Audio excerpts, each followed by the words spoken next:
여호와께서 내 주에게 말씀하시기를 내가 내 원수들로 내 발판이 되게 하기까지 너는 내 오른쪽에 앉아 있으라 하셨도다.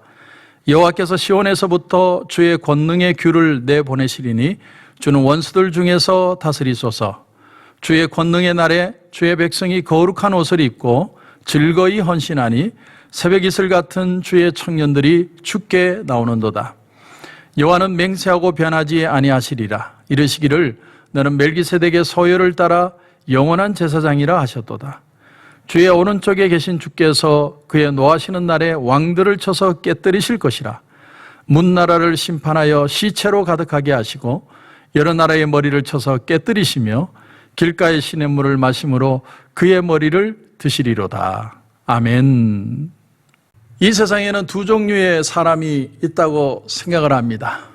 첫째는 아주 젊은데 청년답지 못하게 사는 사람, 늘 부정적이고 불만을 가지고 그저 어쩔 수 없이 이 세상을 살아가는 그런 아주 이 세상을 마지막 사는 사람처럼 사는 사람의 류가 있고, 또 하나는 아주 노년기를 살고 있지만 하나님이 주신 꿈을 가지고 미래를 가지고 소망을 가지고 오늘도 젊은이처럼 담대하게 믿음으로 살아가는 이런 두 종류의 사람이 있다고 생각을 합니다. 롱펠로우라는 유명한 시인은 70세에 가장 훌륭한 시를 적었고, 그런가 하면 미켈란젤로는 80, 90이 넘도록 자기가 조각가 활동을 했는가 하면 우리가 잘 아는 이 괴테는 82세에 그 유명한 파우스트라는 작품을 적었고, 그리고 슈바이처 박사는 90이 넘어 임종의 순간에 새로운 책의 원고를 적었다고 합니다.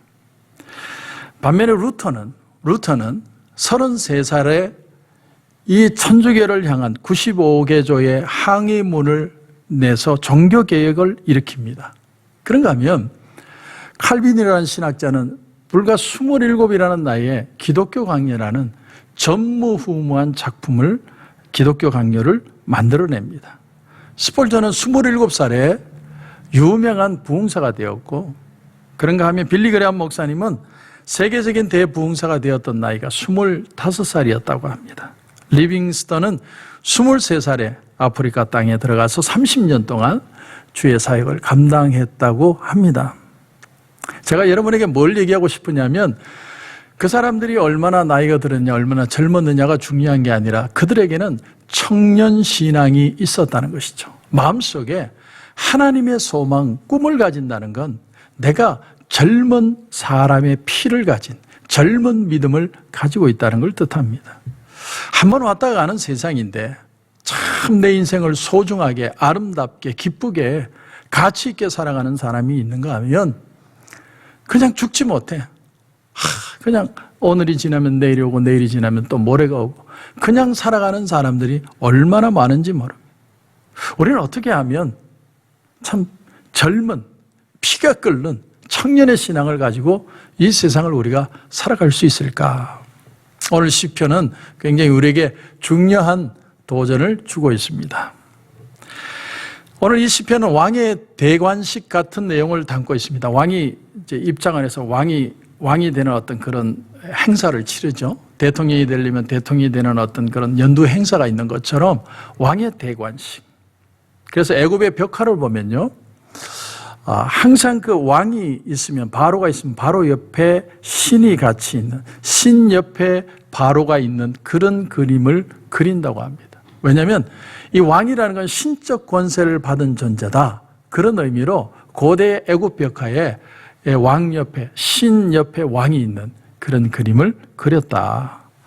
그러니까 왕이 하나님의 우편에 앉았다. 이 말은 그의 왕권을 하나님이 주셨다는 거죠. 빌립보서 2장 9절 이하에 보면 이런 말씀이 나오죠.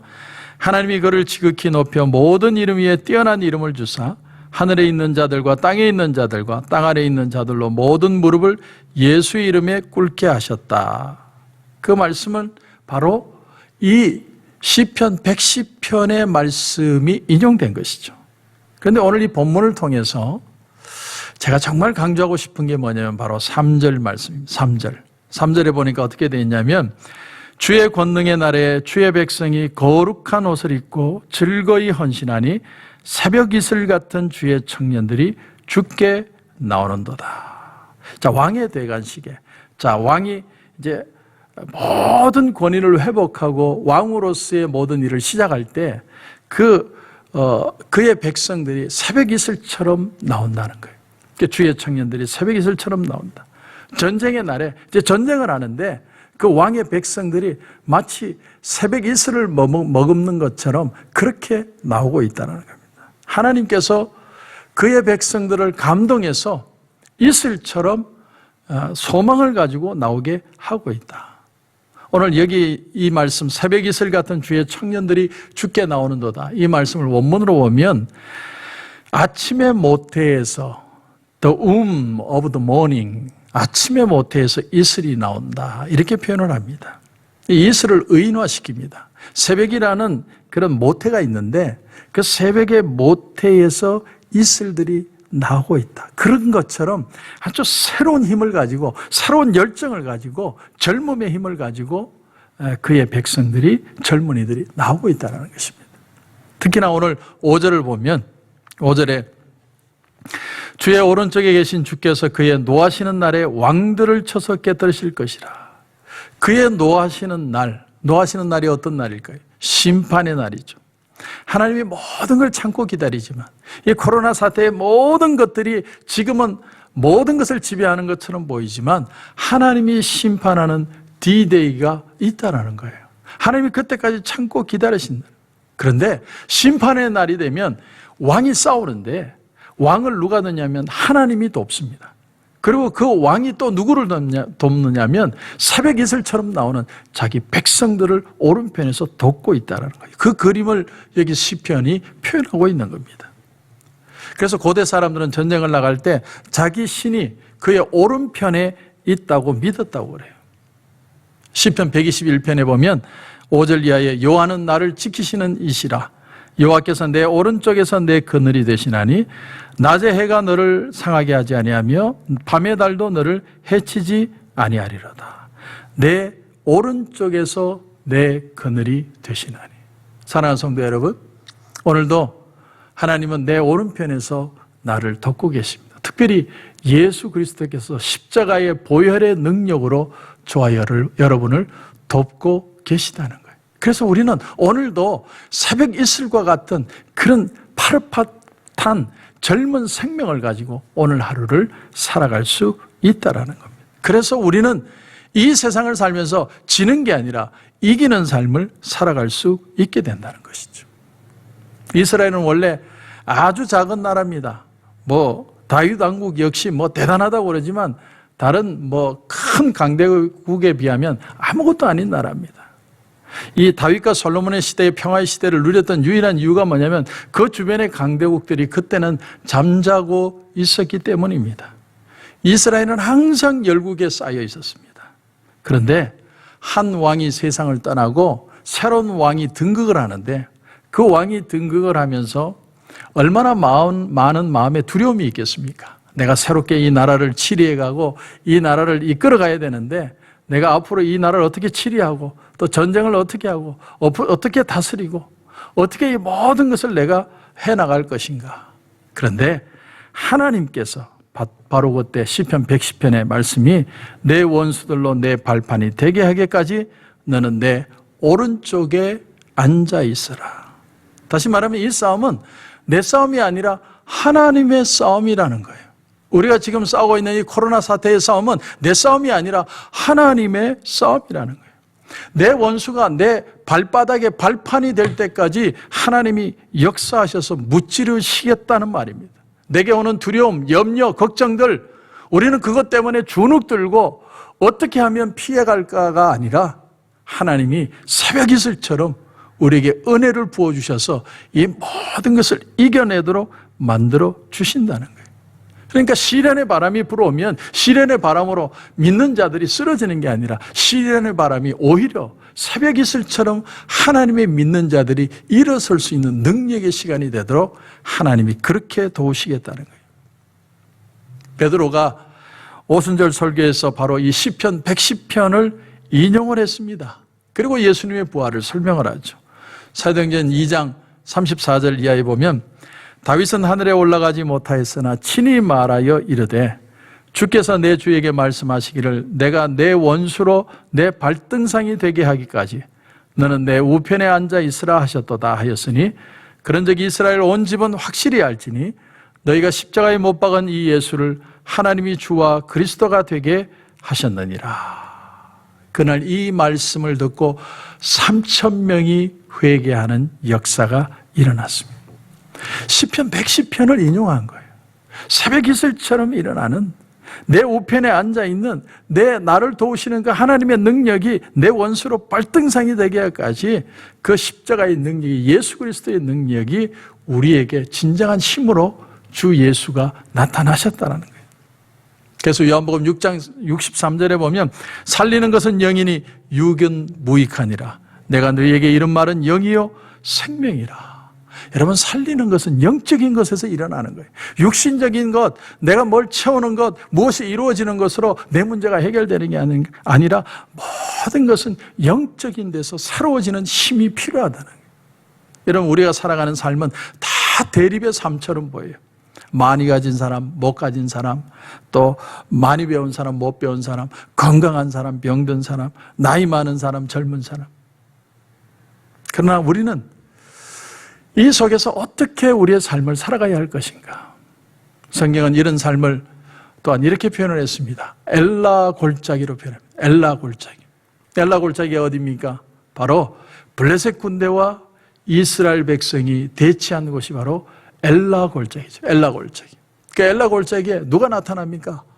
골리앗이라는 엄청난 거인이 나타나서 이스라엘 백성들에게 외칩니다. 자신 있으면 나와라. 너희 하나님이 어디 있느냐? 자신 있으면 나와봐라.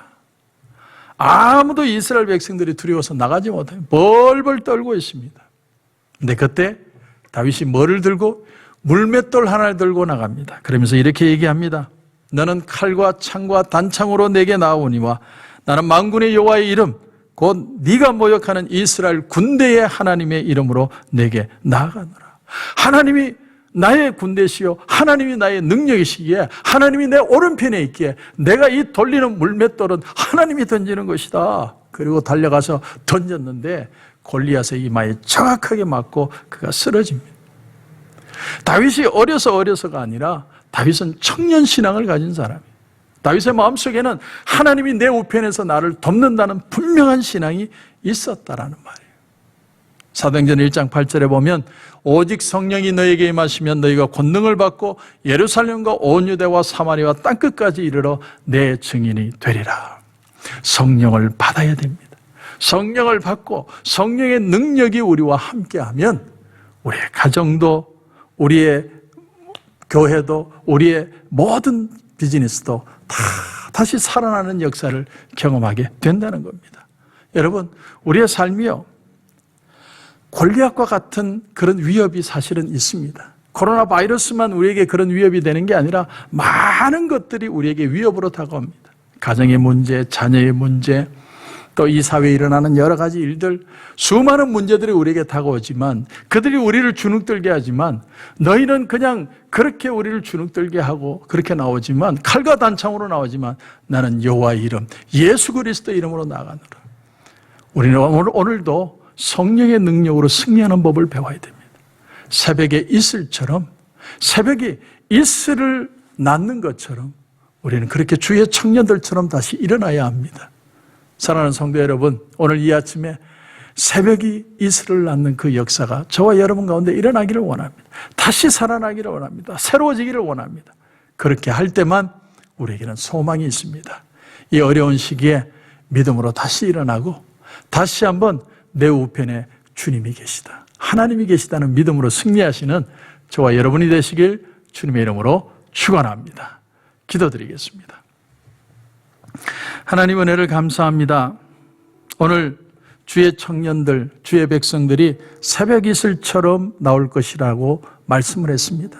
하나님, 우리는 이 엘라 골짜기와 같은 어려움 속에 코로나 사태에 죽을 것 같아도 죽지 않고 하나님이 나와 함께 하심으로 성령의 기름 부으심으로 성령의 능력으로 우리는 살아날 뿐만 아니라 이 세상을 이겨나갈 줄 믿습니다. 그런 청년 신앙을 우리에게 허락하여 주옵소서. 우리의 마음의 두려움, 염려와 걱정들이 다 떠나가게 하시고 예수 보혈의 능력으로 새 힘을 얻는 역사가 오늘 이 아침에 일어나게 하여 주시옵소서.